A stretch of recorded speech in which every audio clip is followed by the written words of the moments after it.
Seth Dillon runs, without a doubt, the funniest fake news site on the internet. Well, next to CNN. That's the real funny fake news site. It is. It's called the Babylon Bee. And boy, does the left hate the Babylon Bee. The Babylon Bee has been suspended from Twitter. They've been fact-checked by humorless so-called journalists. That's amazing to me. And now they've got a new book out that I'm sure will be a threat to democracy. Would you please welcome to the show Babylon Bee CEO Seth Dillon. Seth, thank you very much for being here. Great to be here. It is funny, not just to watch stuff in the Bee, which I love, but then the press comes out and they try to pretend that you guys were serious. Yeah. What's happened to comedy in this country? What's happened to comedy? I mean, look, comedy is supposed to poke holes in the popular narrative, right? Yeah. We're supposed, whatever the powers that be are promoting, whatever they're pushing on, we're supposed to be poking at that, holding up to scrutiny, mocking it, you know, ridiculing it, where it deserves to be ridiculed. Yeah, it does. And comedians now don't really do that. Comedians are really affirming whatever the popular narrative is, and they're avoiding ever really challenging it. And so I think the comedians that do challenge it are being very successful. We're very successul, I think, as a result of that. But the ones who just go for the applause of like affirmation rather than laughter of amusement, I think they're shirking their responsibility a little bit. The Babylon Bee has been targeted like nothing else I've ever seen. Interestingly, you guys now have more people reading you than reading the old classic satire piece, The Onion. It's the #1 satire view in the world. Yeah. You've been banned by Twitter. They don't believe in you. They don't like you. Why do they hate you so much, Seth? Hate, that's the word. That's the word. We engaged in hateful conduct. That's our crime. Yeah. We made a joke that we weren't supposed to make. We punched down at one of the marginalized and oppressed. We made a joke about Rachel Levine, the transgender health admiral in the Biden administration. USA Today had named Rachel Levine Woman of the Year, and we did a joke on that where we said we named Rachel Levine our Man of the Year. And so... See, I thought that was funny, okay? That shows what a sick mess I am, right? Oh, wow. It was supposed to be funny. You know, this idea that we somehow made, you know, these jokes are about the marginalized and the oppressed. We're poking fun at this idea that, you know, men can become women, women can become men. You know, this is an idea that comes from the top down. We're not punching down on anyone. We're not joking about the marginalized and the oppressed. By the way, you're not marginalized and oppressed if someone merely jokes about you and you can get them canceled or fired or suspended permanently. You're the one who holds the power. You're the one who has the power. So I think it's the opposite of what they say it is. You guys have also created a partnership or a relationship with the Libs of TikTok, which is another hilarious website. Tell us about the Babylon Bee's relationship with the Libs of TikTok and how that is just making some people's heads explode. The Bee doesn't actually have a formal relationship with Libs of TikTok. That was a deal I made with the founder of Libs of TikTok personally. Okay.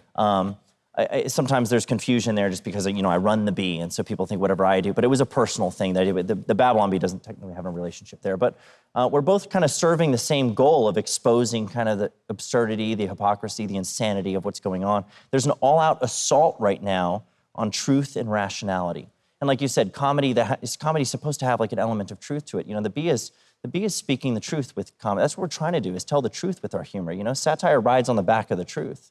And there's an assault on truth to the point where you can't even joke about these things. You can't jokingly refer to a male person, Rachel Levine, as a man. You can't even do that in jest. So there's an assault on truth and rationality, and both Libs of TikTok and Babylon Bee are pushing back on that. When people want to get the Babylon Bee, because, you know, maybe some people in our audience are really learning about you for the first time. If that's the case, how do they sign up? What do they do to be a part of that receiving entity? Well, they can't follow us on Twitter anymore. There's not much happening there. Yeah. We still have Instagram. We still have Facebook.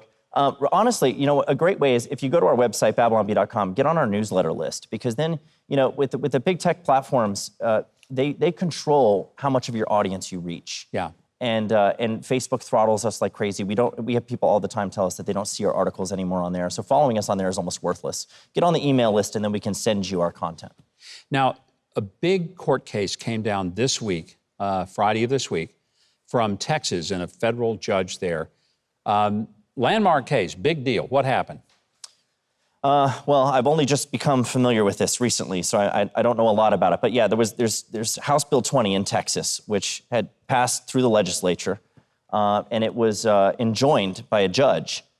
Basically, the platforms had argued that they have the right to censor. They have a First Amendment right to exercise censorship over your speech. So Facebook, Twitter, Yeah. they could just say, we don't like what Seth like your Dillon is speech. saying, we're shutting him down. Take you out.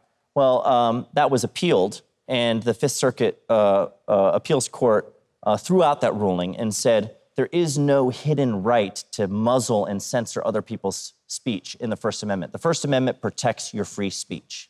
Wow, what a novel idea that the First Amendment actually applies to people being able to speak.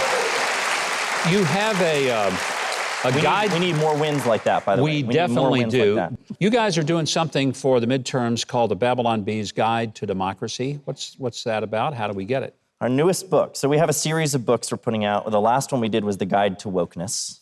And that's you got to pick that one. It was top 20 on Amazon for a little while. It was a bestseller. I can't believe they didn't ban it, honestly. But, you know, we basically, with the Guide to Democracy, we're just poking fun at all of this election nonsense, you know? We jokingly say that we're going to teach you how to rig elections and you know, and stage an insurrection and all of these things. It's all obviously in jest. Oh, no, you're going to be investigated. Yeah, I'm sure we will. Hey, don't go to a Hardee's drive-in. They will take your phone. I'm just asking the FBI to show up at my doorstep. But yeah, you know, you got to have some fun with this stuff. You know, everyone's accused of being a threat to democracy for their election denial and all of this. And the people who are saying this all denied elections themselves, as you pointed out with Hillary Clinton. So we poke fun at all of that, the hypocrisy there. So it's a fun book. It's a fun book you should pick up. Seth, I just personally want to tell you how much I appreciate you and the incredibly gifted, talented people at the Babylon Bee. Some of the greatest stuff that's being put out today. Thank you. You also have, I'll just mention this, Not the Bee, which is a truth site. It's not satire. Not the Bee. And sometimes I read it and I have to remind myself, this is actual news here. Yeah. Very reliable. And I just hope people will not only get the materials, but, you know, I remember one of the times you guys got in trouble and you got banned for something. I sent you a check. I said, you know, by golly, folks like you deserve our support. And I really believe that. That's how I got this watch. Oh, my gosh. Thank you very much, Seth. It's great having you here. Keep up that fantastic work. I really do hope our audience will pick up the new book, The Babylon Bee Guide to Democracy. I know it will be, you need it. You know, you need to laugh a little bit because every time we look at what's going on in the world, we cry. You can find all the information about the book and how to get it if you go to Huckabee.tv. We got links right there to follow the Babylon Bee and Seth Dillon online.